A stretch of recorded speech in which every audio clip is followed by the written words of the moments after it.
The Halo universe is filled with wonder, mystery, and fascinating discoveries around every corner. With so much to explore, four friends decided it was about time that they boot up their consoles and discuss this universe that has grabbed their attention since childhood. JumperScape Audio kindly welcomes you to join them in the library.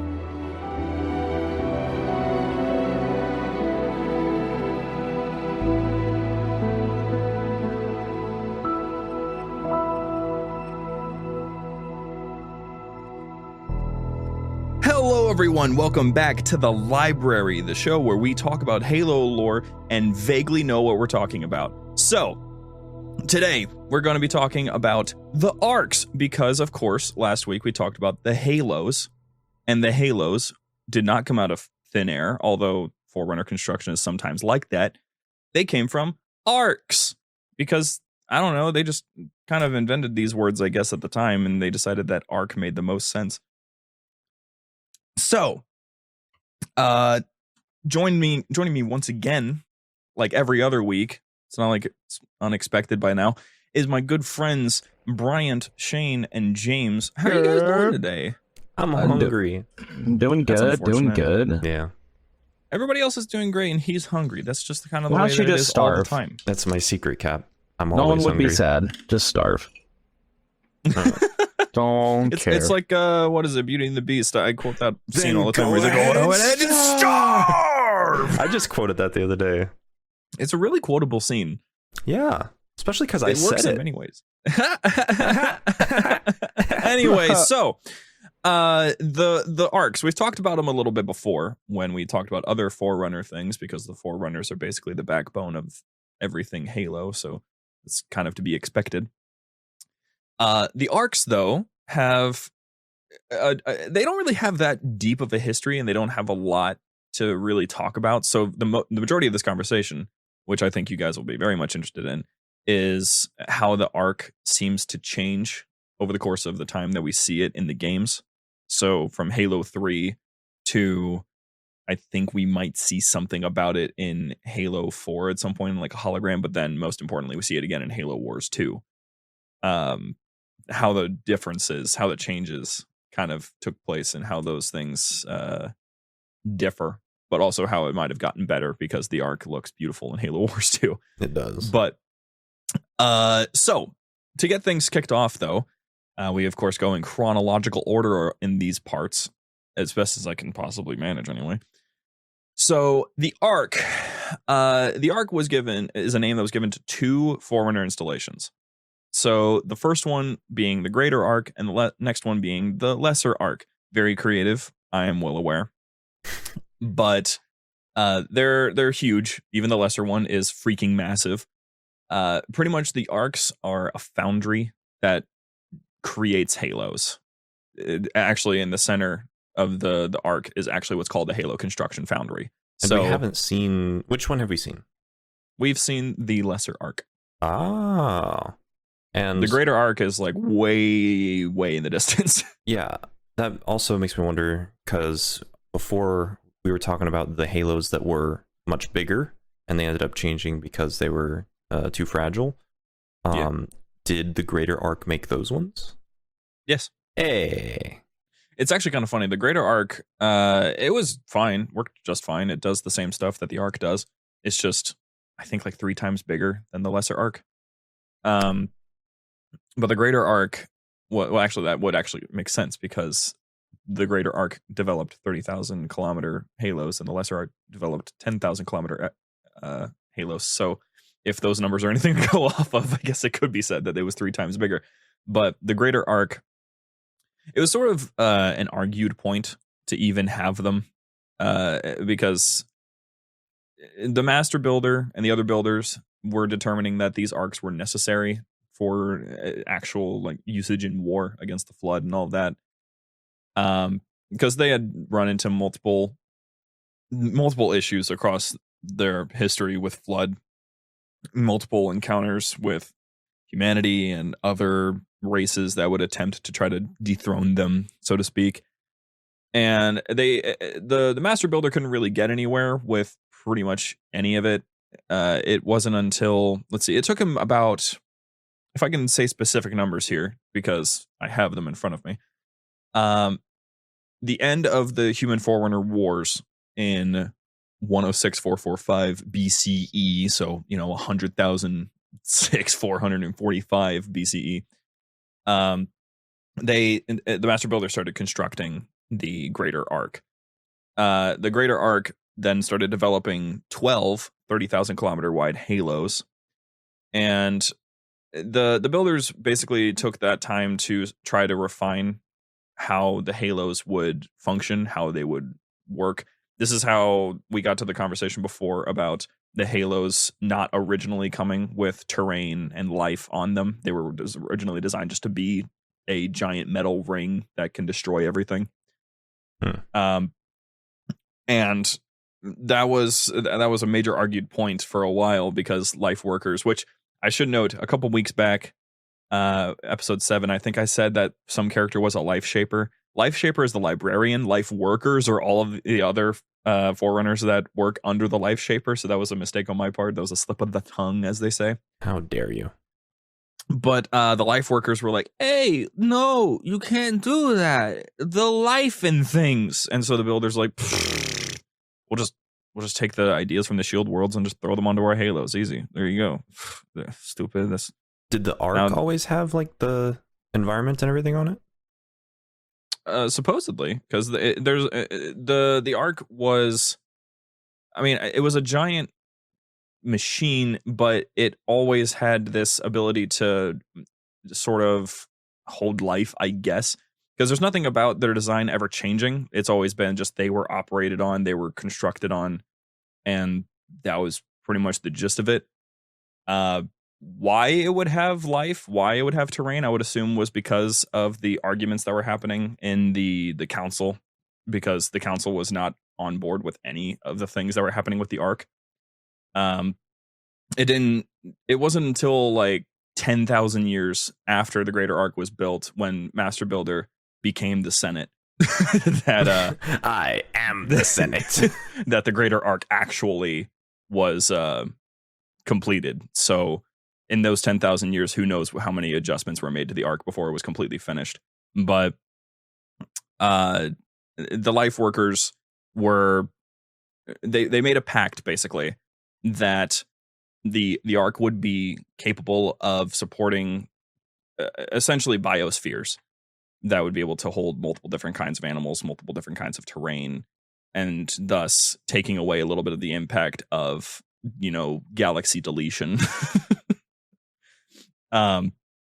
So the Greater Ark was finished, and unfortunately, 30,000 kilometer halos are not very easy to move. They're not very helpful in terms of anything. They're overall just a hassle.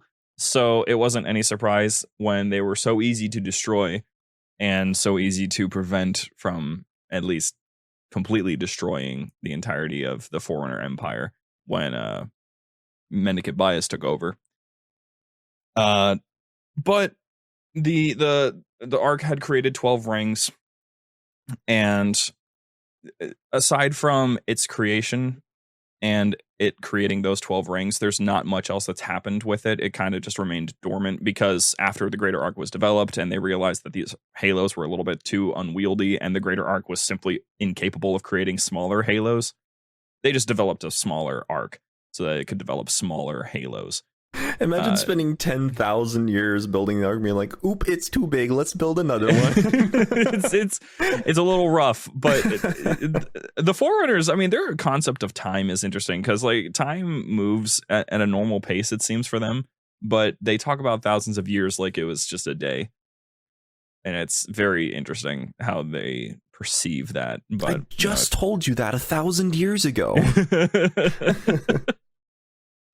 So after that lesser Ark was developed, the Greater Ark was used mostly as just, it holds populations and stuff. So the surviving Forerunners would use it as their last bastion. They would just kind of survive there. The librarian put the largest population of humans out of all of the various populations that she had under her control, because there was a lot of different kinds of humans, like different, I guess you could say, breeds of some kind, but not quite. Like I said, there was the one character, Riser, who was I think, if I remember correctly, humans, normal, like us, we were the Hamanune, and then the smaller guys, like Riser, who were just little dwarf dudes, were the Chamanune.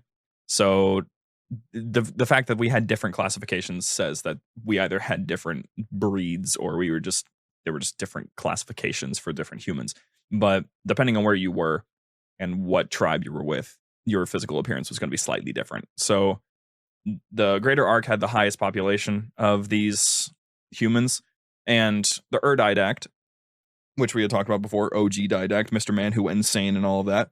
Well, he didn't really appreciate humans being alive still, so yeah, that population of humans got a little bit harvested and turned into knights.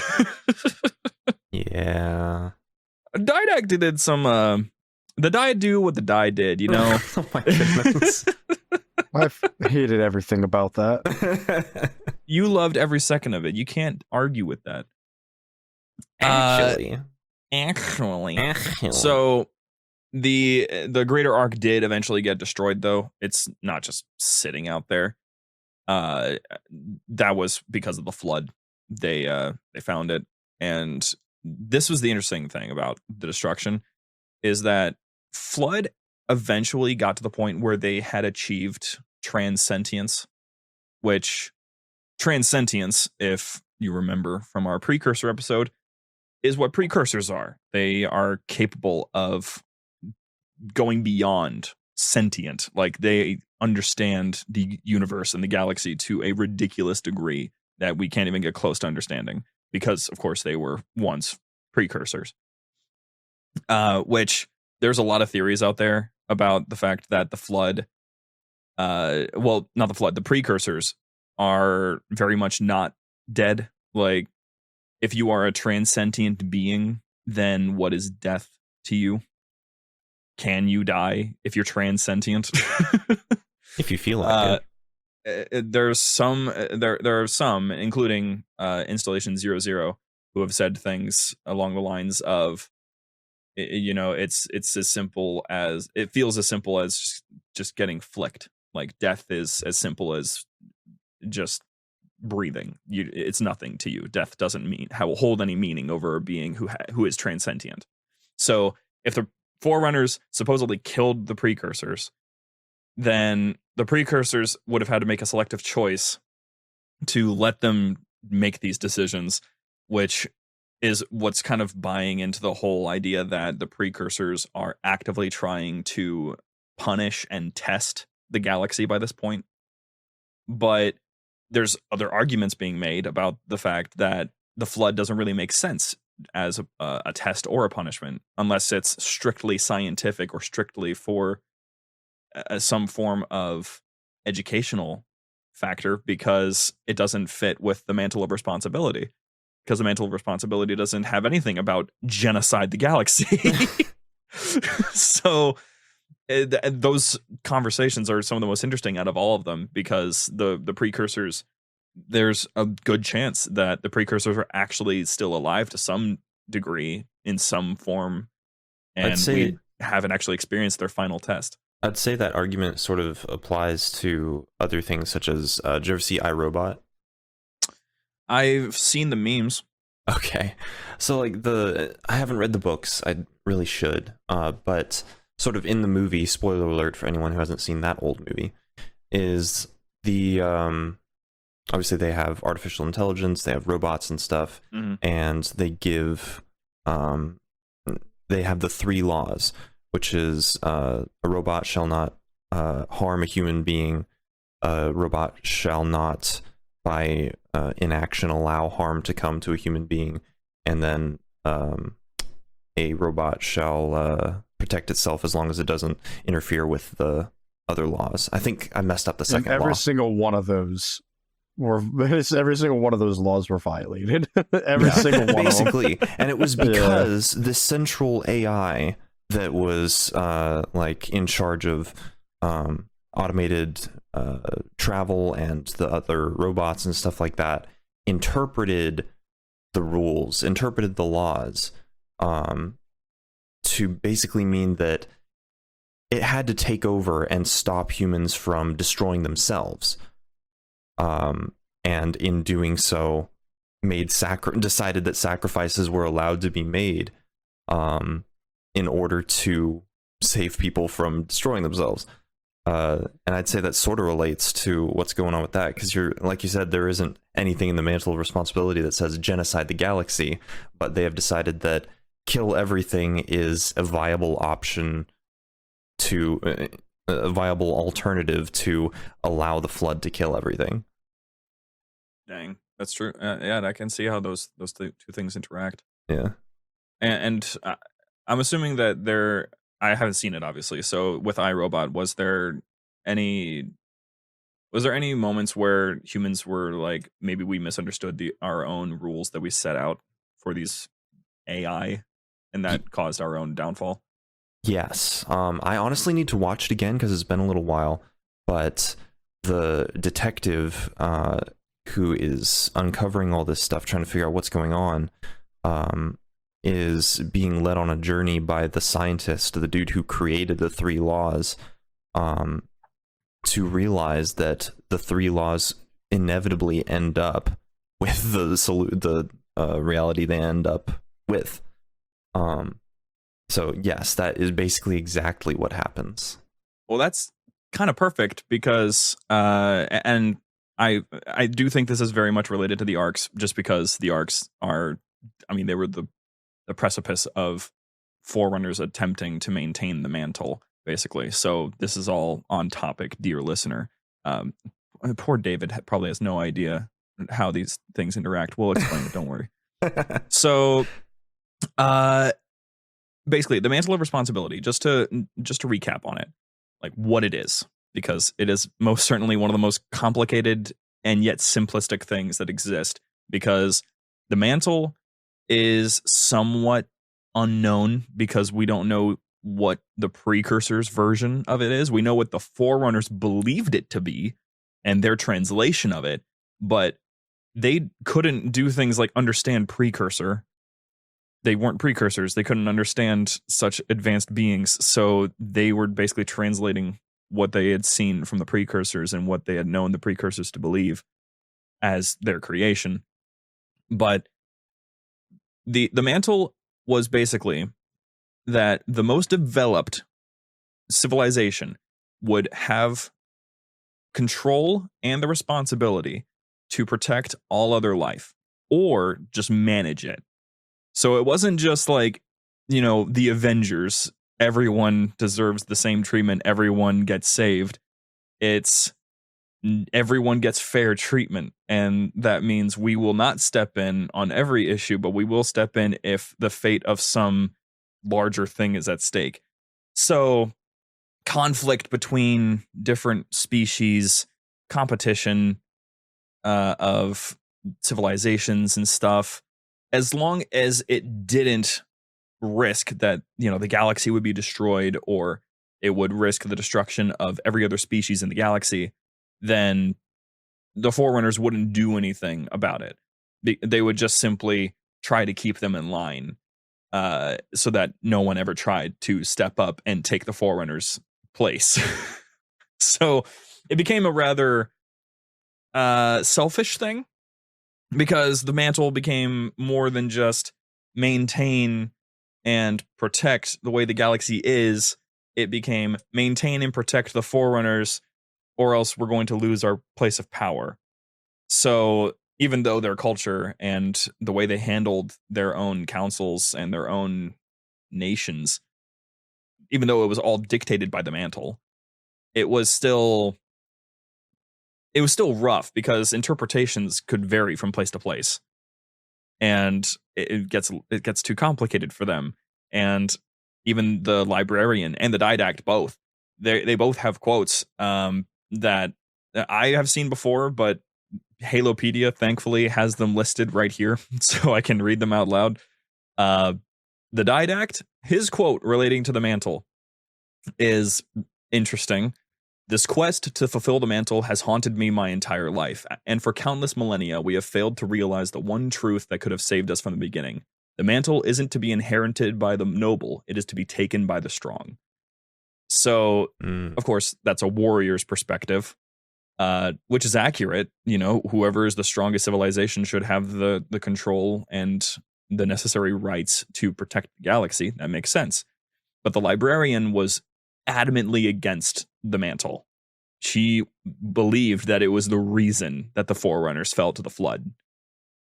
So, quote from her, "The mantle. You still hold to that belief after all that has happened, after this thing has consumed 1,000,000 worlds. Can't you see? Belief in the mantle sealed our doom, weakened our protectorates, bred dependence and sloth.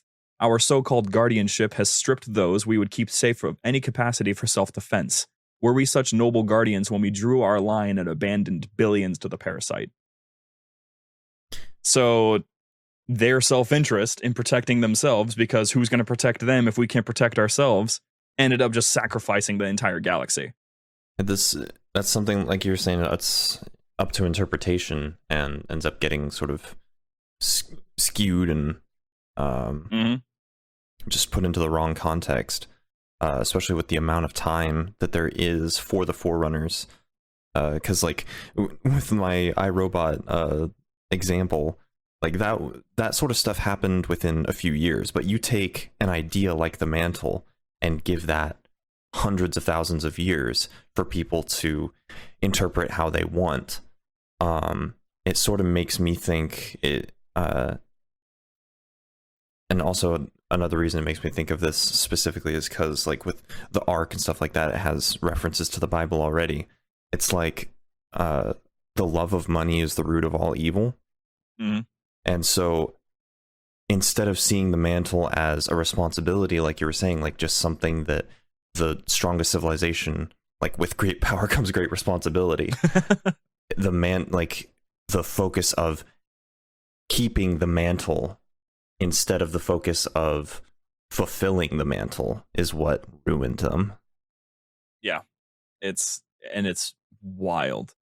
I kind of wish that there was a straight written version of the mantle that I was aware of. I don't think that there's ever been, like, supposedly the Forerunners recite this mantle in a couple different contexts. Like the different classes have their own special phrases that they use, such as Halopedia makes a note specifically of these things called the 12 Laws of Making and Moving, which is basically like a religious text that is supposed to be like for the holiest of this religion. They would pray pray of the mantle. They would use the mantle as a prayer. And it's like, but I want to know what they were praying. I want to know what the words are. Because the mantle, this entire time, we understand it. We know what it means. We know what its purpose is. But at no point do we actually know what it specifically, textually, is supposed to be saying. So even though it's everywhere, like we have the ready assumption that I brought up in a previous, I think I actually mentioned it in a Terminals episode, that there was a specific piece of what looked like code that was found in Halo 3 that a YouTuber found. And he noticed that code was in other games, and he would have passed it off as just coincidence, reusing textures. But then they showed back up again in Halo Infinite in these Forerunner temple sort of things. And they were on tablets being held by these giant statues. And he's like, okay, well, now I have to look at this a little deeper.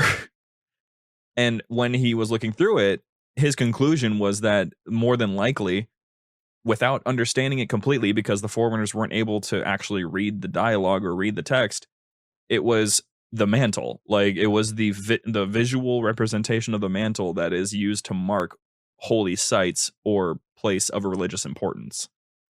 So it being on Zeta Halo, very much would be a place of religious importance with the Forerunners. It being on the Ark, on the map Sand Trap, that also matches. So there's all these different things that are just so interesting when it comes to the mantle, that it kind of crosses over into everything, including how we look at the Arks, because the Ark was pretty much the final step before they, said that the Ark was, or said that the mantle was potentially the downfall of their own empire.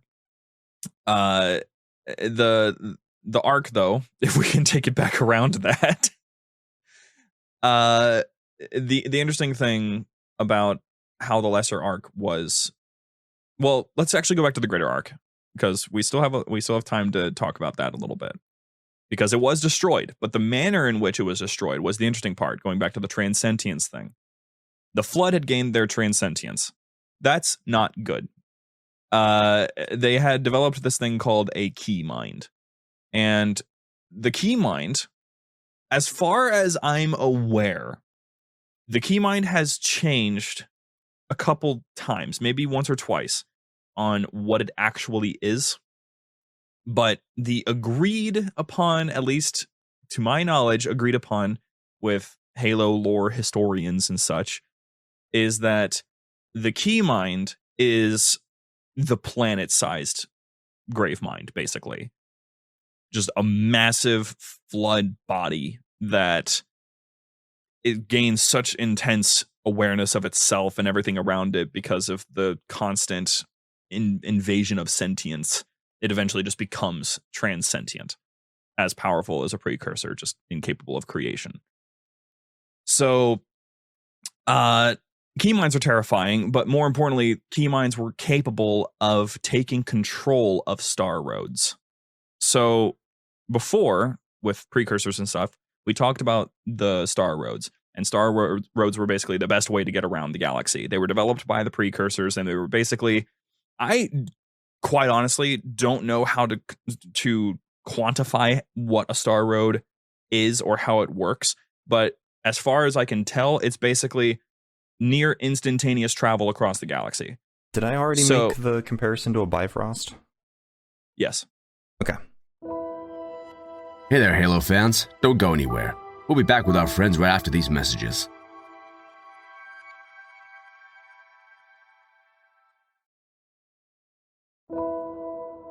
But yeah, it's near instant. It's like you step in and it will take you wherever you need to go. And the star roads were built using central hubs, so it was like a giant space galaxy-wide highway. A lot of them actually converged on Earth, so Earth had a lot of attention for that reason.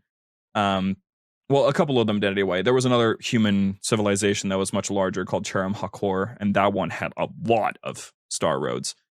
But the thing about star roads is that star roads are still neural physics constructs, and we talked about neural physics as well as a source for pretty much every single precursor weapon and creation, because neural physics is just this incredibly complex form of designing using galactic materials, basically just creating out of nothing. And neural physics constructs have the capacity to be very handy, but they also have the capacity to be very destructive. So the flood figured that part out and basically sent these star roads to the greater Ark and completely decimated it. They had pretty much ripped it apart using these star roads. It was pretty much like the flood were able to use these star roads to travel super far, super fast, land wherever they wanted to go, and before you know it, your whole entire area is just flood. There's also other things that happened with the star roads, such as like mendicant bias to control of one of the star or a lot of the star roads, and used that to trap Forerunners. So the star roads had such intense usability and application to what the flood were trying to do. It made it basically impossible to do anything once the flood had actually gained control of the star roads.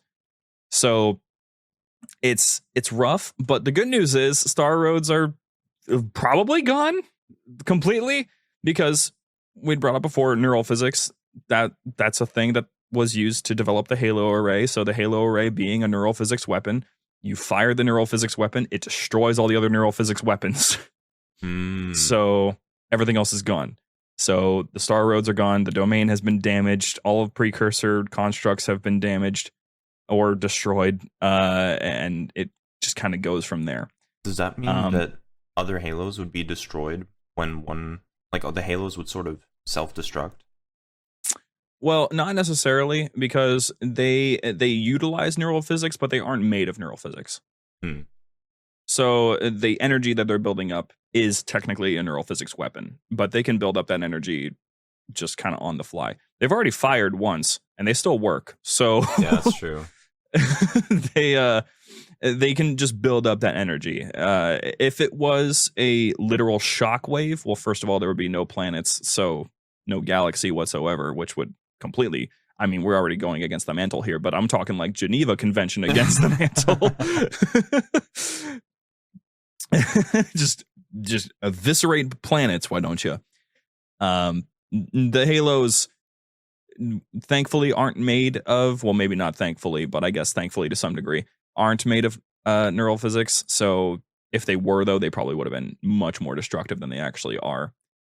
But the good news is, though, is that the star roads are completely made out of that stuff, and it is good because, I mean, star roads were those things that, like, they were, with neural physics, they were able to weave between dimensions and stuff like that. So, like, having anyone in control of those things is just a terrifying concept. So with those things being so powerful, that's one of the very few things that you can say, oh, good, I'm so glad the ring's fired. But the Arks were very much outside of the range of the Halos firing. So with the greater Ark being destroyed and the lesser Ark being very much out of contact, like, they purposely hid the lesser Ark. They made it so that the lesser Ark was harder to find because, I mean, if the flood found the lesser Ark, then, well, that's not good. So the Ark was developed very similarly as the greater Ark, designed to be a habitable surface with a bunch of different spokes that looked kind of like a compass. And then the foundry in the center that could develop halos and, replace destroyed ones on a dime, just rebuild them. Because of the literal gorillions of sentinels that were inside. Gorillions? Is that an actual number? No. Okay. I thought I learned something new. That was also a question of mine. While I'm sitting here taking in information, that is the one thing that came to mind, and the question I needed to ask if that was a real number. I am disappointed. Yeah. Can you use real numbers next time, please? Okay, fine. Thank you. I don't know how many sentinels are on the bajillions. Yeah, way too many. This is a major L that we do not have this information. I'm sorry I couldn't bring you the exact number of sentinels that are currently on the Ark. Although the number is smaller since what happened with Halo Wars 2, but not by much. They can just be built though, so that is true, and they do kind of just have access to an infinite amount of supplies because infinite. Anyway, so the Sentinels, constructor Sentinels specifically have, I mean, they can just kind of develop out of nothing. They can take materials from stars, they can take materials from space dust, they can just kind of make stuff because Forerunner technology was just kind of like that. Space stones. Man, we gotta watch that video again. I missed that. I watch it video once a month at least. Really? Yeah, it just pops up in my suggestion. You should just give me a call and screen share, and we can watch it together. Okay. Or just whenever I'm back home. We can do it after this. I'll just tell me like when you're gonna watch it, and I promise you, I'll just drive over, kick in your door, and then sit down. Okay. I missed the reference. Am I stupid? Yeah. Yeah. What video? what video are we talking about? Even crazier space dust. Oh, Yeah, God! I don't know how you missed that. another mental flashbang. Yeah, I'm so stupid. So, the Arks, or the Ark, because the other one is gone. Oops, my bad. there's some interesting things that happened with the Ark, because the Ark is damaged, and there are a couple reasons for that. So first and foremost, we first of all know how the Lesser Ark was developed, and we know what it's currently capable of doing, such as, it holds many different biomes. It contains the best mission in Halo 3, the Covenant. And it also, funny enough, the only species that we know of that couldn't actually survive on its surface without some form of protection is the grunts. Nice. Because of the fact that grunts can't breathe air. So the Ark didn't really have much going on in terms of like its contribution to the story of what had happened with the Flood Forerunner War, aside from developing the new Halo array. Because once the arrays were fired, for example, which the array was fired from the Ark. That was the ISO Didact. We talked about him during the Didact episode. The ISO Didact, Born Stellar, makes eternal lasting, his full name, whatever. He is the one who was talking to 343 about, hey, I'm going to do this. And he asked, if we remember from Comedy Evolved, he asked 343, if you were me, would you do it? And 343 confirmed, I would. So that doesn't surprise me at all. Well, 343 wasn't crazy at the time, and it really was just like, I mean, what else are you going to do? You've reached the bottom of the barrel by this point. There's nothing else you could possibly do to stop the flood spreading. So take out their food, and this is all you can do. That, I mean, it was rough. It was a very difficult decision, especially for the ISO Didact, who did not have any of the corruption that had happened from communicating with the Primordial, because talking to the Primordial is a really bad idea, just in general. I mean, we're talking about the being that pretty much conceptualized the idea of the logic plague and can also pretty much drive anybody insane by just talking to it. And the Didact talked to it multiple times. So like the Didact had many, many different ways of going insane, and he chose all of the above. So having the ISO Didact, who was pretty much just calm, collected OG Didact before he decided to make all these decisions that really, like, you could call it self-sacrifice, but some could probably also argue that it was just hubris to some degree. The ISO Didact, clear, calm-headed. I make jokes about this stuff all the time. It's like, with a clear, calm mind, there was a nuke. But in this case, it really is the case. He with a clear, calm mind, he activated the rings and fired them and purged the galaxy of life. The good news is, though, after those rings were fired, it only took a couple minutes for offensive bias to defeat Mendicant bias. It was just that easy. After everything had been wiped out, everything had been shut down, offensive bias had a perfect window to immediately subdue Mendicant bias. So what that battle looked like, I don't particularly know all the details for. I'm currently still learning about that portion of the war myself, but that's the best part about these sort of shows, is that I have more incentive to get with the program a little faster. Learn everything. Exactly. Which, of course, ISO Didact going to the Ark to get this done was a task in and of itself. We've already talked about that one with, the librarian trying to buy ISO Didact time, the ISO Didact trying to save her. He ends up failing because the ships that he sent were destroyed by Mendicant bias. The Forerunners deployed offensive bias that was formerly in control of the Greater Ark to counter Mendicant bias, which, it's kind of funny that they sent offensive bias, because it's just like, you destroyed my house, I'm going to destroy you. Yeah. And so, it was basically just two AI fighting each other, which is always the coolest thing. I think there's a couple of videos on that you can find about what that battle looked like, because I mean, you really do have two Med-Arc level AI engaging in fleet warfare. That, I mean, you've already gotten me from that point. So, I mean, if you can find any videos on that, I would highly recommend you go and look those up, because it's a fascinating battle. But after everything was destroyed and everything was shut down, Offensive had that window, and there goes Mendicant. We're safe. Good. And that would kind of be it. Mendicant Bias was entombed. We talked about that before. Only one thought allowed to him, atonement, that whole thing. Mm-hmm. And Isodidact. Well, it's kind of funny, actually. He had actually held a trial for Mendicant before he was like, you are sentenced to atonement. But with Isodidact's story coming to a close and, doing his whole thing in the Maythrillin, trying to revive what's left of the domain and all of that, protect it, the Lesser Ark is left dormant. It doesn't have anything to do. It just kind of chills there.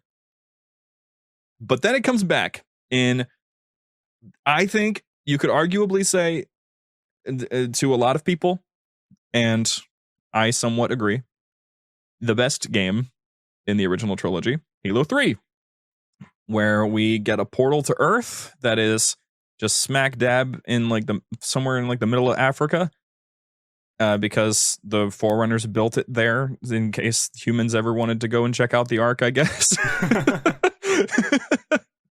There is a comic that talks about the Forerunners building that portal on Earth. Of course, it's in a book. It's not, no, comic. It's a comic. We're gonna forget also, the second part of this comic book, but and also what I don't really know how you would fit that in, unless you would just wanted it to be passing dialogue where someone's like, it looks like the Forerunners built this for, but no, this is like, I mean, it was like a full thing. Terminal, the same way they throw in all the other information that. Sure, but the thing is that this is way cooler because it actually shows an ancient human watching them build it. So this portal is not a natural formation. I'm much more down for that one personally, just because I love watching this ancient human watching them and giving commentary on what he's seeing through his ancient human eyes. It looks really cool. It's a really fun art style. If it was a Halo 4 terminal, definitely would have preferred that, but this was during the time when terminals were basically all text all the time, so it probably wouldn't have worked as well. But I can understand the interest. So the portal is brought online by Mr. Truth himself. And when it's brought online, everyone's like, well, did he just activate the ring? No, he opened a space bubble, sir. Okay, what? And so fly through the portal, this giant purple bubble portal. When they fly through it, they come out the other side. First of all, they're met by a massive brute fleet. Second of all, they are above this massive ark, this huge construction that they had never seen before. They likely had only heard of it one time because of the ending of Halo 2, where they were like, all the Halos are on standby and they are ready for remote activation. They're like, remote activation from here? It's like, no, the Ark. It's like, oh, the Ark. Oh, of course, the Ark. Yes, of course. So they go to the Ark and, they outnumbered them 3-1 and it was an even fight. And the elites won because they're just better in every way, shape, or form. And the ground battle takes place. We go through the whole shebang of, making the Ark go bang. Which it is important to note that Master Chief is a rather destructive soul, it seems, because he destroyed, by this point, 2 different Halos. And now he's going to use that second Halo that he destroyed to damage the thing that makes the Halos. he's the personification of a human, in my opinion. Just blows stuff up for the fun of it. Very American. Very American, yes. So the chief is, he's down the wire. Johnson has been unfortunately, bleamed by 343.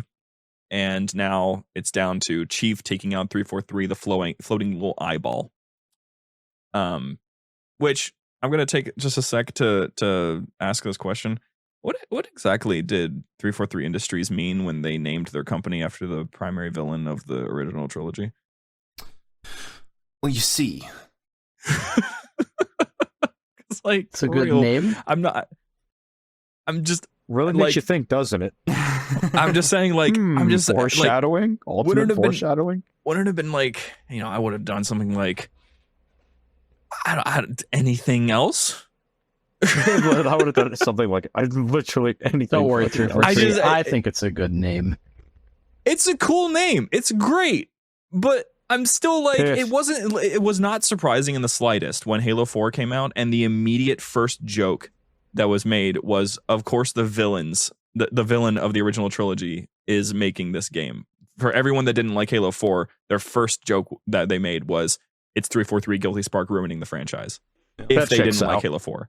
It's like, you just made it way too easy to make fun of the company name.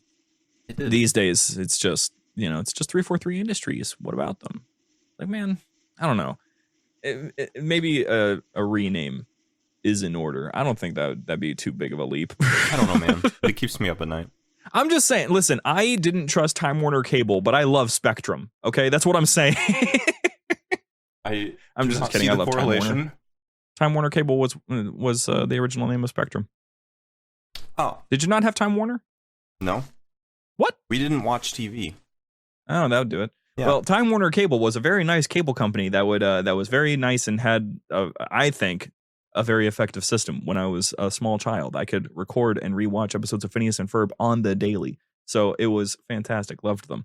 But then people had a lot of complaints about how Time Warner handled things, I guess, and so they eventually just renamed and rebranded to Spectrum, and all of a sudden everyone loves them. It's like, if it's that easy, I mean, I don't It's like ki- your company. We're gonna change our name. Oh, what a great company! it's like, we don't like your company. That's the old me. This is the new me. Oh, okay.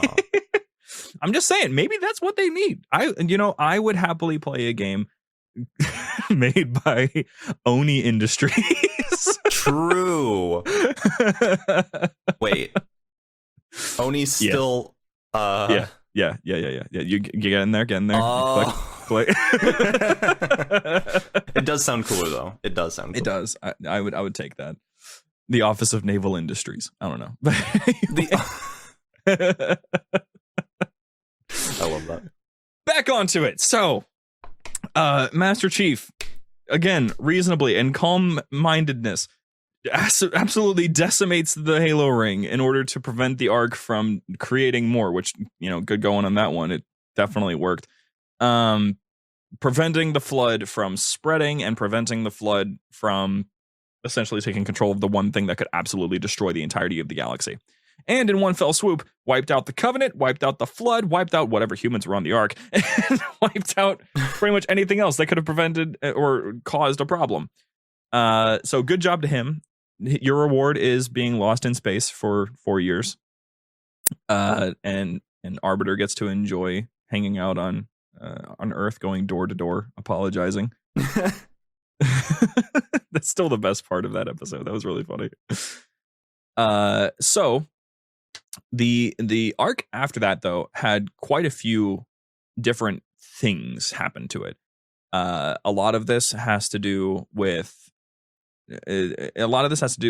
Oni trying to understand what just happened, what it is that they're interacting with, because they obviously would search the wreckage of whatever was in the impact zone, the ground zero of the Ark, to understand how the Ark works, to understand how its foundry works, to understand destroyed sentinels and other constructions that were just kind of scattered about in the wreckage. This includes, I know I said I wouldn't talk about it, and I'm still not going to, but this includes the scrapped monitor that revealed itself to be 343 Guilty Spark after Master Chief bleamed him with a Spartan laser 4 times. Or 3 times. I think it's 3. Anyway. The monitor went out on his own little quest. That's a whole separate thing. I don't want to talk about 343 and Guilty Spark's story here because 1, we're low on time, and 2, his story is extensive and goes through like 3 different books, and it's still being told as far as I'm aware. So I want to read those and then I'll talk about them. But point being, Oni now understands the Ark pretty well, and they established some pretty good research outposts that were designed to just understand what the Ark was, how Forerunner technology works, reverse engineer things. It brought humanity to a pretty high level of technology. It was a major contribution towards the development of the Infinity, for example. A couple other things took place. We had Operation Farstorm, which basically in 2055 the Ark had been partially restored, and there was some form of I don't know if I can call it really a battle, but there were intact Halo rings that were still in the Ark, basically. At least as far as I'm aware. I don't really know this story because this story is from, I think it's what is it? What is the book? It's I can't remember what the book name is. I apologize. I can't remember what the name of the book is, but it's got elites on the cover and a dino and stuff. Would I know it? No, probably not. Okay. You haven't read it. But as far as I'm aware, the precipice of the operation was, as far as I can tell, I'm not even going to try to summarize it based on my own knowledge because I don't know it well enough. So I am just going to real quick save me Halopedia. Following the discovery of across the known Halo arrays, both the UNSC and Swords of Sanghelios decided that the best course of action was to go to what remained of Installation 00 to manually try and stop the timer. Members of the group came from both factions involved, including 2 Sangheli who had conducted operations on the installation, and the mission was put into action rather abruptly. The mission was put into action rather abruptly and earlier than planned when the Huragok drifts randomly activated. Gosh, I love the naming schemes of the Huragok. Activated randomly. Drifts randomly. Oh, drifts randomly. Activated the portal at Voy for the first time since the Battle of Earth in 2552. Almost immediately, a retriever sentinel, that's dangerous, emerged and began strip mining the area around the portal, forcing the UNSC Endeavor and accompanying small craft to engage it in combat. After this event, the UNSC task force met aboard the Mayhem, a ship, to discuss what to do next. The commander of the ship, Natho Srom, I'm going to say that, proceeded to kidnap the UNSC troops, believing that the more time wasted talking would mean less time to stop the activation of the Halo array. Mayhem proceeded to enter the portal to travel to the Ark. So I guess that's the accurate way to put how that operation was put into action. Just a Huragok activated a portal to Voy, and I guess the rings were at risk of being activated again. So Hunters in the Dark, that's the book. That's what it is. Hunters in the Dark. I wanted to read it very much because it's got humans and elites going up against the Ark's creatures. Which, I mean, come on, that sounds awesome. Also, it has a Kodiak in it. So, and I like Kodiaks. They're from Halo Wars 2. They're very gorgeous. I mean, I don't know if I like them more than the I mean, I guess I must, because I can't even remember what the name of the vehicle was from Halo Wars 1, but it did the exact same thing. What were the Kodiaks again? Kodiaks were those ones that you could deploy and they would fire a long-range mortar shell. There was another vehicle that did that exact same thing in Halo Wars 1, just more direct fire instead of a mortar shell. So, like, other than the... Cobra! Okay. It's not the one I was thinking of. No, the Cobra. So, back onto the Lesser Ark and its whole shtick that was going on. The Ark started to get repaired. This was Sentinels and humans trying to put this whole thing back together because scientists were obviously very interested in ensuring that the Ark survived. The Sentinels, their contribution to the whole thing was sealing off the crashed High Charity that was just kind of resting in the middle where the decimation happened. This, or I don't know if it was in the middle, but it was somewhere close to the center if it wasn't in the direct center.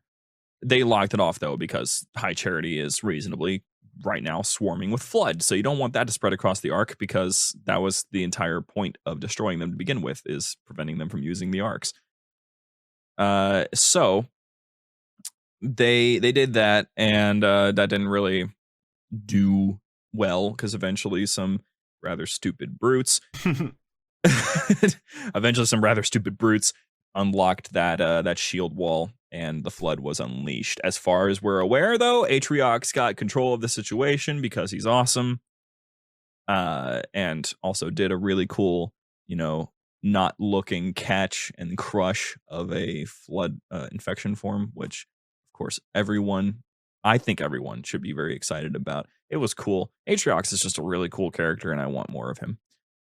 But ever since then, there's really not been much. There's been a couple of different things that have been mentioned when it comes to what the current arc is doing. But last time it was really talked about was with the Shadows of Reach book, where the different brute factions were talking about it, discussing what was happening with it.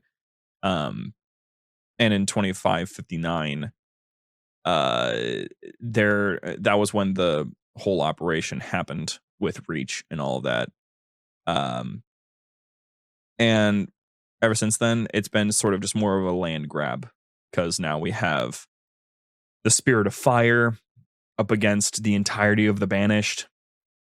There was some faction that joined up with them. I don't recognize them, so I'm going to assume that was either I just simply forgot from the book, or it was from some other piece of media, but something called ferrets. I'm going to assume it's not just literal ferrets. I want it to be. The Spirit of Fire, to this day, is still fighting, as far as we're aware. There's been no update on what's going on the Ark, but last we saw it, it was a battleground, and that was pretty much all we could get out of it. Well, if only we had another major Halo game that could have, carried on the story of the Spirit of Fire. Well, it's definitely Halo a difficult Wars thing. 3. It's definitely a difficult thing, because the Spirit of Fire, I can understand where people would want the Spirit of Fire to remain as a, let's keep it as a Halo Wars thing. Let's not include it too much in what we currently have. But in the same way, it's like, I don't know. It'd be kind of cool to see them. I'd love Captain Cutter as a character. Considering the main villains of Halo Infinite are the Banished, it just makes a lot of sense. Yeah, I definitely think they should have brought in the Spirit of Fire. Yeah, because what I know is that with Halo Infinite, it was a different fleet that went to Zeta Halo, and there was still a fleet fighting Spirit of Fire on the Ark. The Spirit of Fire had not gained control of the Ark. Like, they controlled some of it, because that's what we saw at the end of Halo Wars 2. But they were still fighting both by this point. I don't know if they're fighting the Flood. I don't know if they really gained control of that situation, so I'm not going to say that. But they are still fighting the Banished. So the Banished are fighting on two fronts now. They're fighting on Zeta Halo, and they're fighting on the Ark. Last thing, by the way, just as a little capstone on the whole mantle of responsibility thing that we talked about, the last faction that we know of that had control of it were the Created.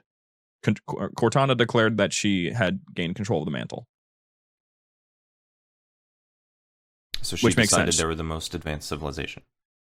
She didn't decide, she was. She is the most advanced civilization. I mean, all of the human AI, not all of it, but like a lot of human AI, a lot of Covenant AI that were just kind of doing their own thing. They all joined up. Artificial intelligences across the galaxy signed on to the Created, and they also had control of the Forerunner Guardians. And I mean, they were capable of destroying entire planets. They had the whole galaxy at gunpoint. So it's not really surprising that she would just be like, no, this is mine. And now there's a broken one sitting on the ring in Halo Infinite. Only we knew what happened with that. Yeah, well, I guess we'll see at some point, Maybe. But that's going to kind of wrap it up for the arcs, though. And we're probably going to have to just move over to our after show, because we are very low on time. So if you want to see what we're talking about, what we're going to be doing, talking about stuff, because we have some exciting things coming up that you guys are going to want to know about, you can head over to our Patreon at patreon.com/JumperScape. You can also join our Discord to talk to us directly at discord.gg/JumperScape. We hope to see you there. We're probably going to talk about the arcs a little bit more in the after show today, but we'll see what comes up. Gentlemen, would you like to say goodbye to dear Sandra? No, Goodbye, I want to say Sandra. goodbye to Samuel. Okay, so these other two guys were willing to do what I asked. You went against my request, right? Yes. Okay. That's fine. Good. I guess. Better be. See you next week!